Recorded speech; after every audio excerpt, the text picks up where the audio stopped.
Saqifah مکے والوں کی جگہ کا نام نہیں ہے. سقیفہ ایک ایسی جگہ ہے جو مقام تھا، بیٹھک تھی. سقیفہ ایک بیٹھک ہے جس کو کہتے ہیں صاحباں. ایک ایسی بیٹھک تھی مہاجرین کی نہیں، انصار کی. مکے والے تھے مہاجرین، مدینے والے تھے انصار. یہ ان کی بیٹھک تھی. جس طرح یہاں کی انجمن، وہاں کی انجمن، وہاں کی انجمن. کراچی میں کوئی فیصلہ ہوتا ہے تو بیٹھکیں ہوتی ہیں. اب نیکسٹ لیڈر کون ہوگا، نیکسٹ رہبر کون ہوگا. تو انہوں نے بیٹھک لگائی. رسول خدا بیمار ہیں اور رسول کا انتقال ہو گیا. روز بٹھاتے تھے. ان کو یہ خوف تھا کہ ہمارے اوپر قریش میں سے کوئی مسلط نہ ہو جائے. تو انہوں نے بیٹھک لگائی. جس بیٹھک میں دو لوگ تھے، امید بن عزید جو رہبر تھے. دو قبیلے تھے، اوس و خزرج. اوس کے جو رہبر تھے وہ امید بن عزید، خزرج کے جو رہبر تھے وہ سعد بن عبادہ.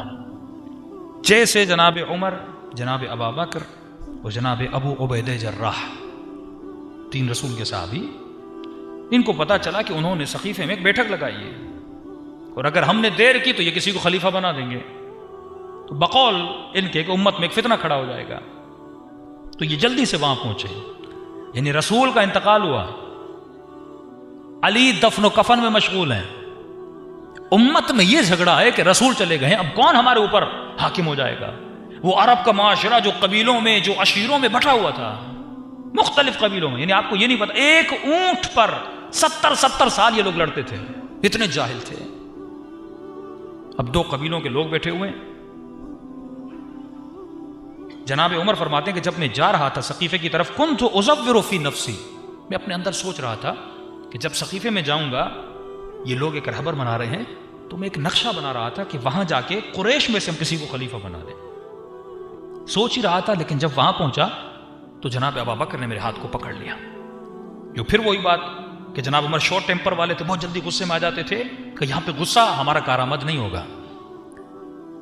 اور وہ جیسے انصار میں داخل ہوئے، جناب ابا بکر نے انصار کی تعریفیں کرنا شروع کر دی کہ تم انصار وہ جنہوں نے رسول کو پناہ دی، سورہ بقرہ تمہاری فضیلت میں اتری. قصیدے پڑھنا شروع کیے. تبھی معصوم فرماتے ہیں جو تعریف کرے اس سے ڈرو. تیرے نفس کا سب سے پہلا دشمن یہ جو تمہاری تعریفیں کر رہا ہے. اتنی تعریفیں کی. انہوں نے کہا بھائی یہ تو ہمارے لیے آئے ہیں، یہ تو ہماری مدد کے لیے آئے ہیں.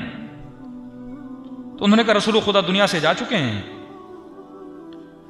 لیکن مجھے پتا ہے کہ تم لوگ خلیفے کا انتخاب کرنا چاہتے ہو، لیکن تم لوگ یہ جانتے ہو اب یہاں دین اسلام کی بات نہیں ہو رہی.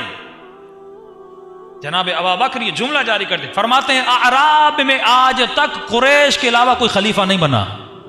یہ نہیں کہا اسلام میں، یہ نہیں کہا قرآن میں.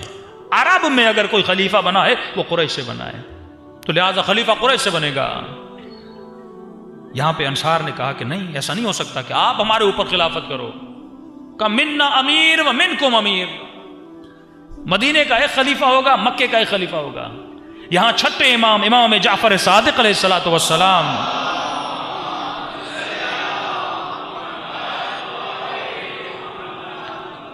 امام فرماتے ہیں اگر انصار یہ جملہ نہ کہتے تو علی خلیفہ بن جاتے. قصور انصار کا تھا کہ 72 دن نہیں گزرے تھے علی کے ہاتھوں پہ جا کے بیعت کی تھی. مرد خاتون نے علی کے ہاتھوں پہ بیعت کی. 72 دن رسول کو نہیں گزرے تھے، لیکن بھول گئے اپنے قبیلے کے تعصب میں، کیونکہ علی بھی آئیں گے تو علی کہاں سے ہوں گے؟ قریش سے ہوں گے، علی انصار سے تو نہیں ہیں. کہ منا امیر منکم امیر. اب یہ جملہ کہنا تھا. کبھی کبھی ایسا ہوتا ہے آپ کوئی علمی بحث چل رہی ہوتی ہے اور اس میں ایسا جملہ کہہ دیتے ہو جو فضول جملہ ہوتا ہے. تو ایسے ہوتا آپ گیند اگلے کی گراؤنڈ میں ڈال دیتے ہو. یہ کہنا تھا.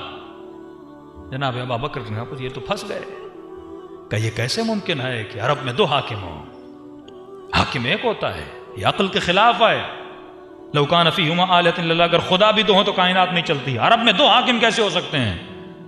کہ میرے پاس نبی کی حدیث ہے خلفاء من قریش، میرے خلفاء قریش سے ہوں گے. اور صحیح حدیث بھی پڑھ رہے تھے لیکن وہ نہیں پڑھا. 12 خلیفہ 12 نقیبہ، 12 خلیفے ہوں گے، 12 نقیب ہوں گے، سارے کے سارے قریش میں سے ہوں گے. یہ نہیں پڑھا کہ کلہم من قریش، سارے قریش سے ہوں گے. سب نے سنی ہوئی تھی، چپ ہو گئے کہ خلیفہ تو قریش سے ہوگا. یہاں جناب ابو بکر نے کہا کہ عمر میرے سامنے ہیں، ابو عبیدہ جرح میرے سامنے ہے، میں ان کے ہاتھوں میں بیعت کرنے کے لیے تیار ہوں۔ یہاں جناب عمر آگے بڑھے، انہوں نے کہا نہیں، آپ عمر میں بڑے ہیں، آپ کے ہوتے ہوئے ہمارے ہاتھ پہ کیسے بیعت ہو سکتی ہے؟ پہلے سے سب کچھ طے تھا۔ آگے بڑھے اور انہوں نے جناب ابوبکر کے ہاتھ پہ بیعت کی۔ یہاں میرے چھٹے امام فرماتے ہیں اب بھی اگر انصار بیعت نہ کرتے تب بھی کوئی خلیفہ نہ بنتا۔ اصل قصور تھا انصار کا کہ مولا وہ کیسے؟ فرمایا ایک نفس کی بیماری نے امت کو 72 ٹکڑوں میں بدل دیا۔ کہ مولا کون سی نفس کی؟ فرمایا حسد۔ نفاق کی سب سے بڑی صفت جو ہے، 4 صفات میں سے ایک صفت حسد ہے۔ کہ مولا کس کا حسد؟ فرمایا اوس و خزرج کا آپس میں جو حسد تھا۔ خزرج کا ریس تھا سعد بن عبادہ، اوس کا جو ہیڈ تھا عمید بن عزید، کہ یہ اس سے جلتا تھا۔ اس نے کہا اگر میں نے بیعت نہیں کی اور اگر اس نے بیعت کر لی تو وہ مدینے کا ریس اس کو بنا دے گا، لہٰذا میں پیچھے رہ جاؤں گا۔ تو اس نے سب سے آگے بڑھ کے کہا پہلے بیعت میں کر دیتا ہوں تاکہ وہ قبیلہ پیچھے رہ جائے۔ صرف اس قبیلے کو مات دینے کے لیے یہ آگے بڑھا اور اس نے جناب ابوبکر کے ہاتھوں میں بیعت کر دی، اور جیسے بیعت کی اب پورا گیم حضرت عمر کے ہاتھ میں آ گیا۔ انہوں نے فوراً کہا دی خلیفۃ رسول اللہ، اور سعد بن عبادہ لوگوں کے پاؤں کے نیچے آ گیا۔ جھگڑا ہو گیا وہاں پہ کہ بس خلیفہ ہو گیا، ایک قبیلے نے ہمارے ساتھ بیعت کر لی، اب جو نہیں کرے گا زور کا تلوار، دھوس کا تلوار۔ ایک مرتبہ باہر نکلے اور ان کو اپنے کاندھوں پہ اٹھایا اور گلیوں سے گزرے، روڈوں سے گزرے، کہا خلیفۃ اللہ، یہ اللہ کا خلیفہ ہے، با یا خلیفۃ اللہ، سب آؤ اور اللہ کے خلیفے کی، رسول کے خلیفے کی کیا کرو؟ بیعت کرو۔ اب امام فرماتے یہاں پہ انہوں نے اعراب بادیہ نشینوں کو جمع کیا جو نہ اسلام جانتے تھے، کچھ بھی نہیں جانتے تھے۔ مولا علی کو خبر پہنچی، جناب زبیر کو پتا چلا، جناب ابازر کو پتا چلا،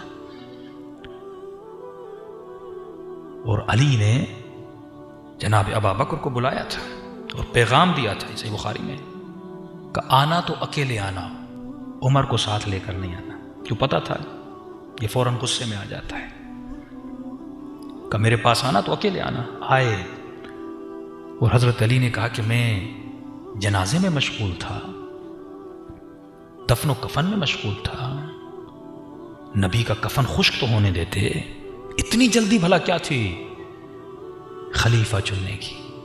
فرمایا سن کے جناب ابابکر روئے تھے۔ یہ کلپ بھی موجود ہے محمد علی مرزا کا، اس پہ کمپلیٹ کلپ موجود ہے حوالے جات کے ساتھ۔ تو ایک حسد کی صفت نے پوری گیم کو کہاں سے کہاں بدل لیا۔ ایک مال کی محبت انسان کو قاتل علی بنا دیتی ہے۔